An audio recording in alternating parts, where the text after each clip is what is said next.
No Evangelho de Mateus, capítulo 24, vemos um cenário especial, onde Jesus e os discípulos saem do templo. Os discípulos, admirados pela grandiosidade daquela estrutura, apontam para as construções, para aquelas pedras monumentais que pareciam seguras e inabaláveis. Eles estavam extasiados.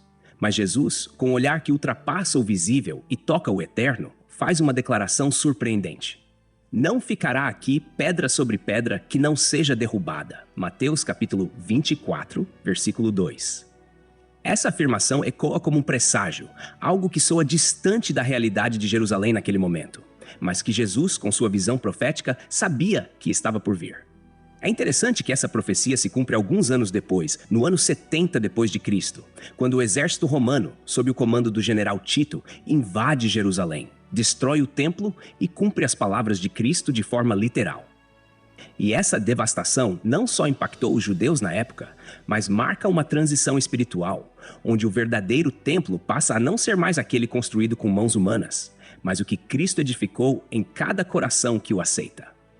Após essa afirmação, eles se dirigem ao Monte das Oliveiras.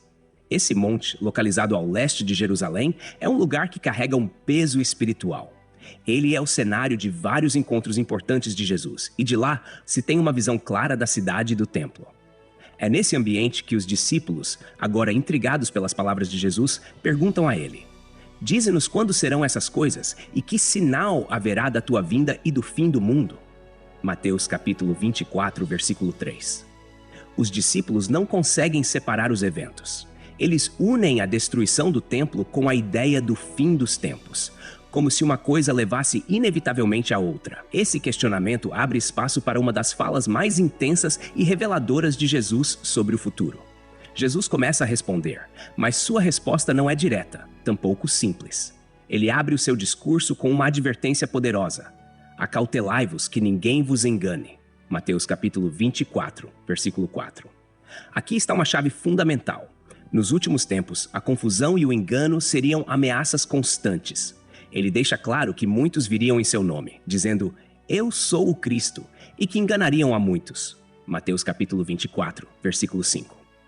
Esses falsos profetas e mestres trariam mensagens que aparentemente ofereceriam respostas para as aflições do povo, mas, na verdade, só gerariam mais confusão e afastamento da verdade. Jesus já antecipa essa realidade, mostrando que o engano será um dos principais sinais que precedem sua vinda. Logo depois, ele menciona as guerras e rumores de guerras, afirmando: "Cuidai para que não vos assusteis, porque é necessário assim acontecer, mas ainda não é o fim." Mateus capítulo 24, versículo 6. Guerras e conflitos não seriam o sinal definitivo do fim, mas sim parte do curso natural da história humana. Desde então, e ao longo dos séculos, o mundo tem presenciado conflitos entre nações, e isso continua até hoje, como um lembrete de que a paz definitiva só virá com o retorno de Cristo. Em seguida, Jesus fala sobre a nação se levantará contra nação e reino contra reino, e haverá fomes, pestes e terremotos em vários lugares. Mateus capítulo 24, 7. Esses desastres naturais e calamidades, infelizmente, são uma realidade comum em várias partes do mundo. A fome, as doenças e os fenômenos sísmicos são como ecos dos efeitos do pecado no mundo, lembrando-nos da fragilidade da criação e da necessidade urgente de redenção. Esses sinais não são o fim em si, mas são o princípio das dores. Mateus capítulo 24, versículo 8. Como uma mulher que está em trabalho de parto, onde a dor se intensifica até o nascimento. Esses eventos são, então, como contrações do mundo que anunciam o advento do reino definitivo de Deus. Jesus continua seu discurso com um aviso mais intenso e direcionado aos seus seguidores. "Então, sereis entregues à tribulação e vos matarão. Sereis odiados de todas as nações por causa do meu nome." Mateus capítulo 24, versículo 9. Aqui ele expõe uma realidade difícil, mas inegável. Ser seu seguidor não significa uma vida sem tribulações, mas, ao contrário, ele promete perseguição e rejeição. Muitos cristãos ao longo da história foram martirizados, e essa perseguição continua em diversas partes do mundo até hoje. Essa rejeição, esse ódio por causa do nome de Cristo, é um dos sinais mais claros do comprometimento de seus seguidores com a verdade do Evangelho, um testemunho do qual eles não abrem mão, mesmo em face da morte. Outro ponto que Jesus destaca é o surgimento de um ambiente de desconfiança e divisão. Nesse tempo, muitos hão de se escandalizar e trair-se-ão uns aos outros, e uns aos outros se odiarão. Mateus capítulo 24, versículo 10. O amor entre as pessoas começaria a esfriar, e a unidade que tanto caracteriza a comunidade de Cristo seria ameaçada. Isso se agrava ainda mais com o aumento dos falsos profetas, que, como ele já advertiu, surgiriam e enganariam muitos. Ao continuar no versículo 11, Jesus alerta sobre a presença de falsos profetas, afirmando que muitos falsos profetas se levantarão e enganarão a muitos. Mateus capítulo 24, versículo 11. Essa profecia de Jesus não é apenas sobre pessoas que proclamam mentiras óbvias, mas fala sobre aqueles que trariam ensinamentos aparentemente verdadeiros, mas que distorcem o evangelho. Esses falsos mestres tentariam infiltrar doutrinas enganosas que, em muitos casos, apelariam para desejos humanos de prosperidade e poder, desviando as pessoas da simplicidade e da verdade do evangelho. Logo em seguida, Jesus explica que por se multiplicar a iniquidade, o amor de muitos esfriará. Mateus capítulo 24, versículo 12. Essa é uma declaração que ressoa profundamente, pois o aumento do pecado e da corrupção no mundo não é algo distante, mas uma realidade visível. Quando a injustiça e o mal se tornam comuns, o coração das pessoas começa a endurecer. Jesus sabia que com o avanço da maldade, muitos deixariam de lado a compaixão e a solidariedade, substituindo-as pelo egoísmo e pela indiferença. E o esfriamento do amor é especialmente preocupante entre os seguidores de Cristo, pois o amor é o sinal distintivo do verdadeiro cristão. Quando o amor se esfria, a comunhão enfraquece, a unidade é quebrada e a igreja perde seu testemunho para o mundo. Mas, mesmo em meio a essa advertência sombria, Jesus nos dá uma palavra de esperança. Mas aquele que perseverar até o fim será salvo. Mateus capítulo 24, versículo 13. Aqui, a perseverança aparece como um dos elementos mais valiosos para os seguidores de Cristo. A ideia não é simplesmente suportar, mas manter-se firme, a despeito das tribulações, das perseguições e dos enganos que cercam. A perseverança é, na verdade, uma prova de fé verdadeira. Jesus promete que aqueles que se mantiverem fiéis, que não se deixarem abater pelo medo ou pelo desânimo, terão a salvação. Essa afirmação é uma âncora para cada cristão, uma lembrança de que o caminho de Cristo pode ser difícil, mas a recompensa é eterna. E então Jesus culmina sua resposta com uma declaração monumental. E este evangelho do reino será pregado em todo o mundo, em testemunho a todas as nações, e então virá o fim. Mateus capítulo 24, versículo 14. Aqui, Jesus estabelece um propósito claro e direto para seus discípulos, a pregação do evangelho. Mesmo com a maldade aumentando, com o amor esfriando e com as tribulações se intensificando, o evangelho continuará sendo anunciado, como uma luz em meio às trevas. O evangelho do reino, que traz a mensagem de arrependimento, salvação e a esperança de vida eterna, alcançará todas as nações, todas as culturas, rompendo barreiras e atravessando fronteiras. Isso não é apenas um projeto humano, mas uma promessa divina. E vemos o cumprimento dessa palavra quando o evangelho é pregado em cada canto do mundo. Esse versículo 14 também serve como uma resposta ao questionamento dos discípulos sobre o fim. Jesus aponta que o fim não será determinado apenas pelas calamidades ou pelas perseguições, mas sim pelo avanço do evangelho. É como se o Senhor estivesse nos dizendo que, apesar de tudo o que acontecerá, há uma missão a cumprir. A igreja tem uma tarefa, uma responsabilidade de ser testemunha do evangelho em todo o mundo, e é esse cumprimento que marca o fim dos tempos. A ideia de que o evangelho será pregado até os confins da terra nos mostra o poder e a graça de Deus em querer que todos tenham a oportunidade de conhecer a verdade antes que chegue o juízo final. Assim, Jesus conclui essa parte da sua resposta apontando para uma verdade central. O mundo está caminhando para um fim, mas não um fim sem propósito ou sem redenção. Jesus avança no discurso e, a partir do versículo 15 do capítulo 24 de Mateus, ele adentra em uma parte ainda mais específica e profética sobre os tempos que viriam. Ele diz: "Quando, pois, virdes que a abominação da desolação de que falou o profeta Daniel está no lugar santo", quem lê entenda. Mateus capítulo 24, versículo 15. Essa expressão, abominação da desolação, é um termo que faz referência ao profeta Daniel, que escreveu sobre uma profanação extrema no templo de Deus. um ato que representaria uma grande afronta à santidade e ao povo de Israel.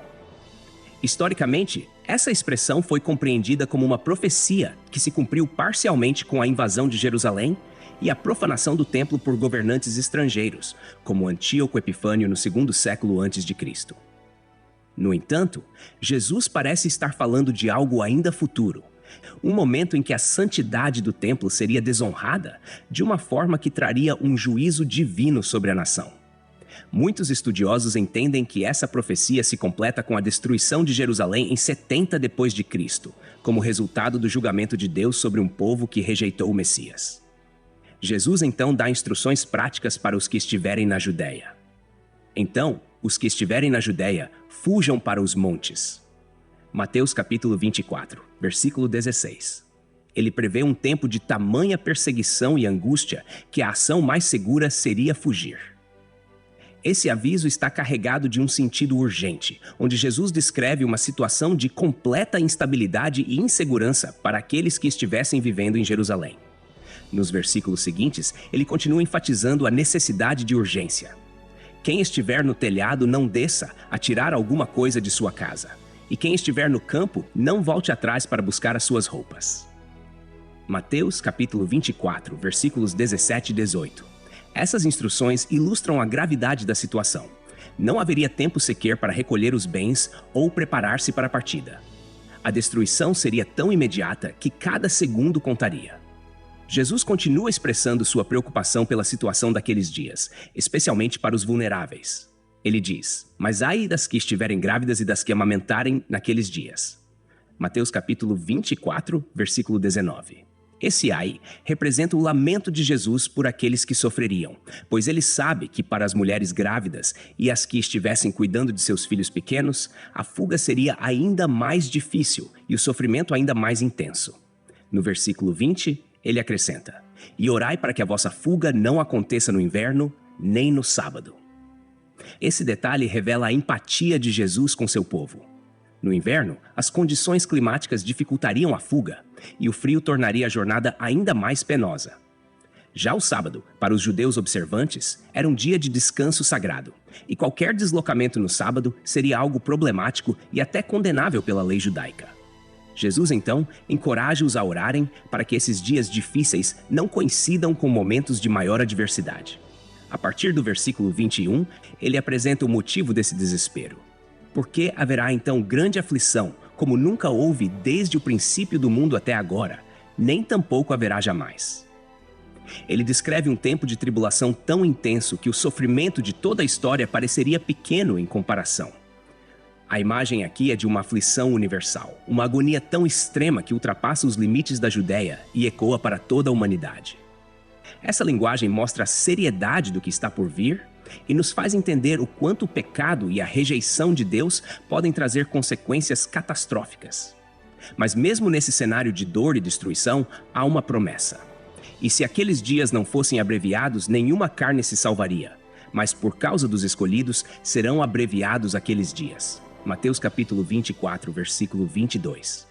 Aqui Jesus revela que, por amor aos seus escolhidos, Deus interviria para abreviar esse tempo de sofrimento, garantindo que sua misericórdia e graça ainda atuassem em meio ao juízo. Esse ato de abreviar os dias indica a compaixão divina, que apesar de todo o rigor da justiça, ainda preserva um remanescente. A seguir, Jesus volta a enfatizar o perigo do engano. Ele diz: "Então, se alguém vos disser, eis que o Cristo está aqui ou ali, não acrediteis. Porque surgirão falsos cristos e falsos profetas, e farão tão grandes sinais e prodígios que, se possível fora, enganariam até os escolhidos." Mateus, capítulo 24, versículos 23 e 24. Ele adverte que o período de tribulação e sofrimento será terreno fértil para o surgimento de falsos líderes que tentarão enganar as pessoas, fazendo-se passar pelo próprio Cristo. Esses falsos profetas não apenas usariam palavras persuasivas, mas também realizariam sinais e prodígios impressionantes, a ponto de quase convencer os próprios eleitos de Deus. Aqui, Jesus nos alerta para que mantenhamos o discernimento e a vigilância, lembrando-nos de que não devemos confiar em qualquer um que reivindique a autoridade divina sem o verdadeiro caráter e a verdade de Cristo. Nos versículos 25 e 26, Jesus diz: Eis que eu vou-lo tenho predito. Portanto, se vos disserem, eis que ele está no deserto, não saiais. Eis que está no interior da casa, não acrediteis. Ele quer que seus seguidores lembrem-se de suas palavras e permaneçam firmes, sabendo que o verdadeiro retorno de Cristo não será algo escondido ou secreto. A segunda vinda de Jesus será inconfundível, algo grandioso e visível para todos, e não uma manifestação limitada a um lugar específico ou para um pequeno grupo. Para ilustrar a natureza clara e pública de sua vinda, Jesus declara: porque, assim como o relâmpago sai do Oriente e se mostra até ao Ocidente, assim será também a vinda do Filho do Homem. Mateus capítulo 24, versículo 27. A imagem de um relâmpago atravessando o céu é poderosa. Ele surge de maneira repentina, visível e impactante. Ninguém pode controlar o relâmpago ou escondê-lo. Todos os que estão ao alcance da visão o verão. Assim será a vinda de Jesus, um evento de proporções cósmicas, algo que não poderá ser ignorado, pois será evidente para toda a humanidade. Ele conclui essa sessão com uma frase que soa enigmática: pois onde estiver o cadáver, aí se ajuntarão as águias. Mateus capítulo 24, versículo 28. Essa expressão é uma metáfora que traz uma imagem de julgamento iminente. Assim como as águias ou abutres se reúnem onde há corpos mortos, o juízo de Deus se manifestará onde houver corrupção e rejeição de sua verdade. O simbolismo aqui é profundo. É um lembrete de que o fim dos tempos será um tempo de purificação, e que onde houver iniquidade e morte espiritual, ali também estará o juízo divino. Esse discurso profético de Jesus revela não apenas os sinais dos tempos, mas, acima de tudo, ele nos chama a uma postura de vigilância e esperança, lembrando-nos que, mesmo diante das tribulações, temos a promessa de sua vinda e da restauração definitiva. Após descrever a terrível tribulação e os sinais de engano que caracterizarão os últimos tempos, Jesus continua sua profecia revelando os sinais celestiais que marcarão o clímax da história. Ele diz: logo depois da aflição daqueles dias, o sol escurecerá, a lua não dará sua luz, as estrelas cairão do céu e os poderes do céu serão abalados. Mateus capítulo 24, versículo 29. Essa descrição é dramática e impressionante. Aqui, o próprio cosmos, que sempre foi visto como algo estável e seguro, passará por um abalo tão profundo que até os corpos celestes perderão seu brilho. O sol, símbolo de força e constância, ficará escuro. A lua, que ilumina as noites, deixará de refletir luz, e as estrelas, que pontilham o céu com sua beleza, cairão. Esse cenário enfatiza o caráter incomparável e único dos eventos que antecederão a vinda de Cristo. Esse abalo cósmico simboliza a dissolução da ordem natural do mundo. O universo físico, que desde a criação foi sustentado pela palavra de Deus, será sacudido como nunca antes. É uma imagem que não apenas aponta para o poder de Deus, mas também para a fragilidade da criação diante de seu Criador. Quando Deus decide intervir na história de forma final e completa, nada permanece intocado, nem a terra, nem os céus. Esse é um prelúdio da intervenção direta de Deus na humanidade, preparando o cenário para a revelação do Filho do Homem. A seguir, Jesus diz: então aparecerá no céu o sinal do Filho do Homem. Mateus capítulo 24, versículo 30. Esse sinal não é especificado em detalhes, mas indica uma manifestação evidente e inconfundível da presença de Jesus. Ao longo dos séculos, muitas interpretações foram sugeridas sobre o que seria exatamente esse sinal, desde a cruz até uma luz celestial. Contudo, o mais importante é o impacto que esse sinal terá. Ele será um evento glorioso que tornará claro para todos que o Filho do Homem, o Messias, está retornando. Será uma revelação que causará surpresa e temor em todos os povos, independentemente de sua crença ou descrença. E Jesus continua: então todas as tribos da terra se lamentarão e verão o Filho do Homem vindo sobre as nuvens do céu, com poder e grande glória. Mateus capítulo 24, versículo 30. Esse lamento das tribos da terra representa o pesar universal diante da vinda de Cristo, especialmente para aqueles que rejeitaram a mensagem do Evangelho. O retorno de Jesus não será algo discreto, ao contrário, será um evento glorioso e poderoso, visível para todas as nações.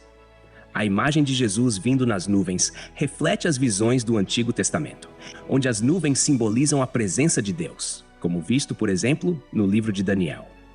Essas nuvens não são apenas fenômenos naturais, mas a manifestação da majestade e da glória divina. Ele não voltará mais como um humilde carpinteiro, mas como o Rei dos Reis, Senhor de toda a criação. Jesus então descreve uma ação que ocorrerá na sua vinda.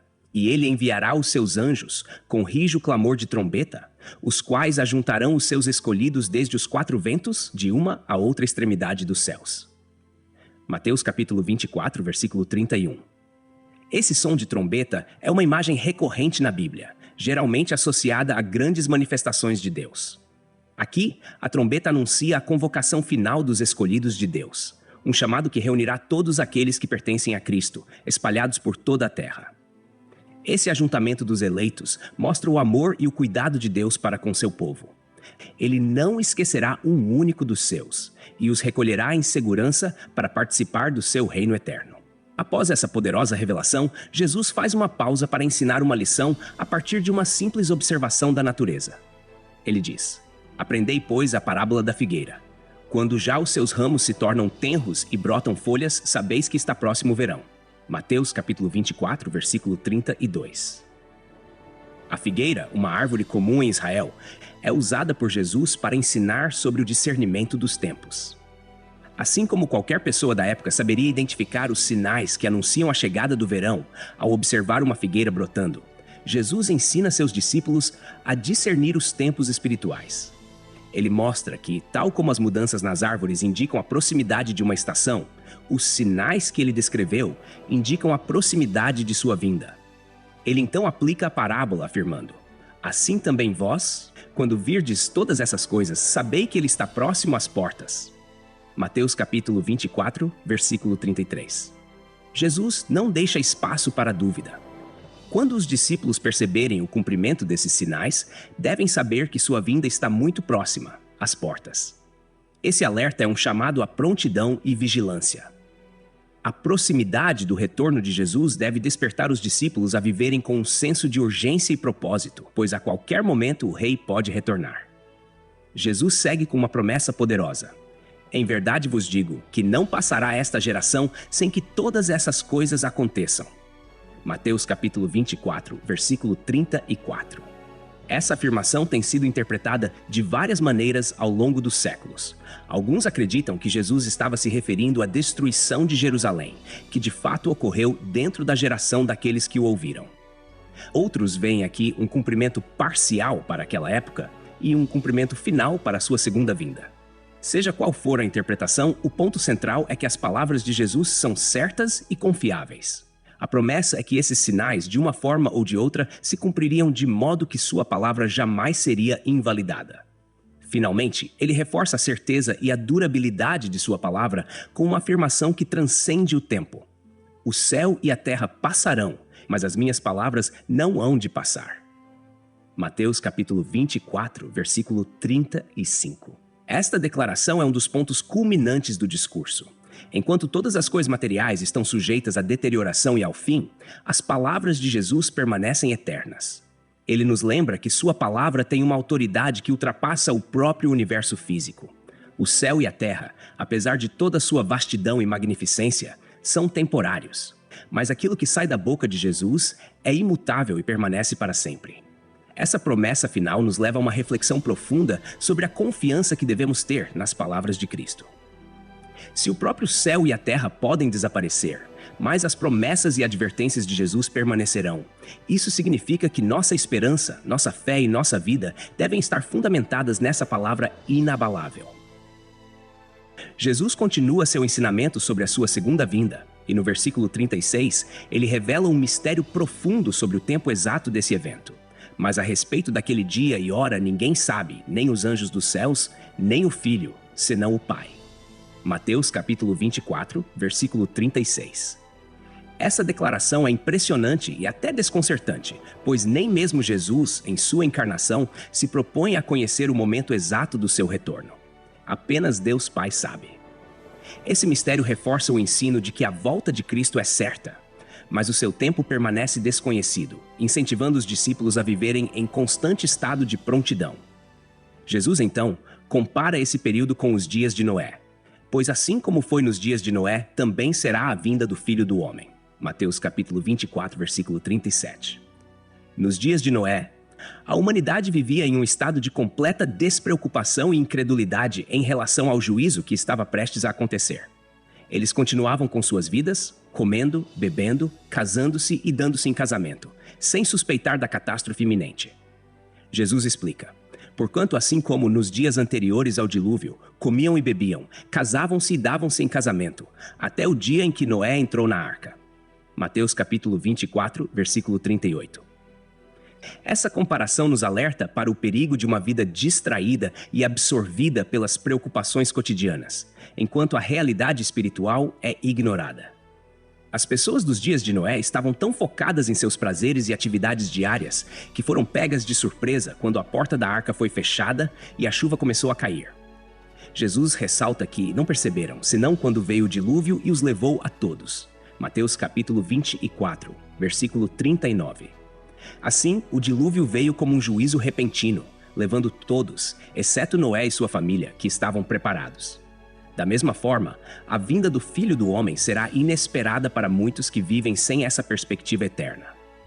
Nos versículos 40 e 41, Jesus intensifica o aviso com uma metáfora que mostra como esse momento será repentino e decisivo. Ele diz: então 2 estarão no campo, um será tomado e deixado o outro, 2 estarão trabalhando no moinho, uma será tomada e deixada a outra. A imagem é clara e impressionante.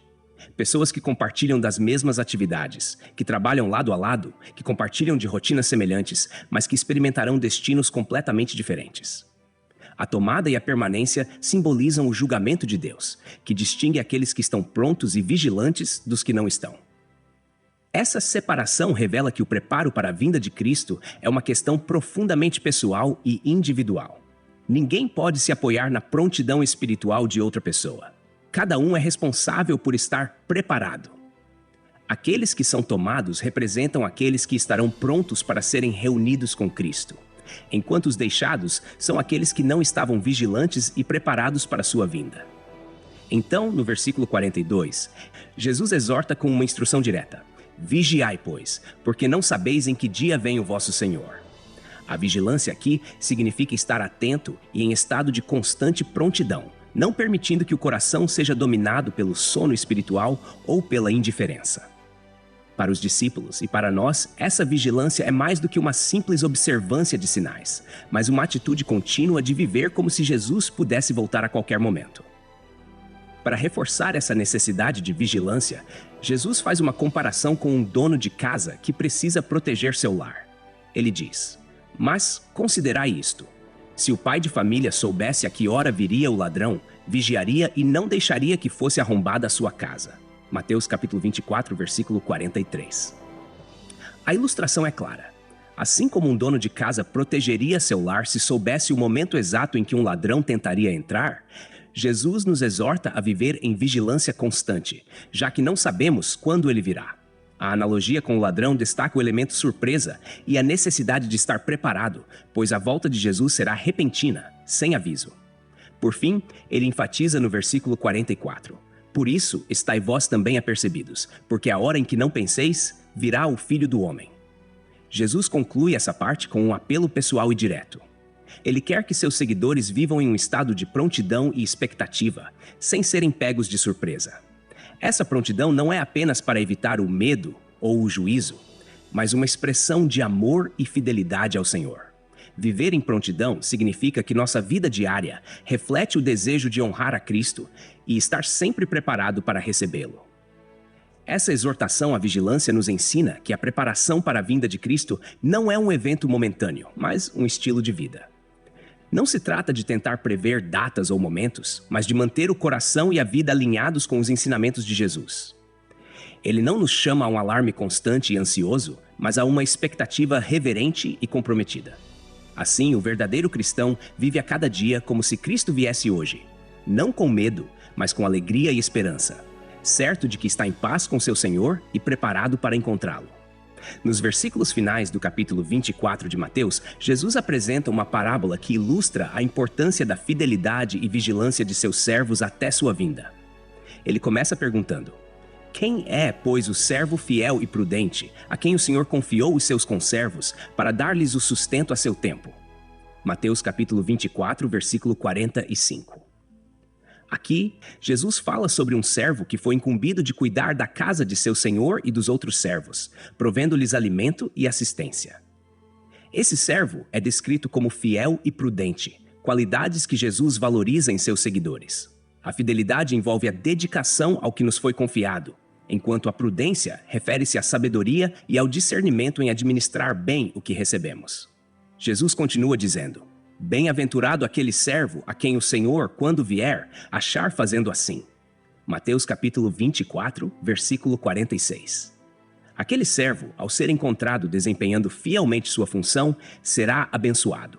A expressão bem-aventurado sugere felicidade e aprovação por parte do Senhor.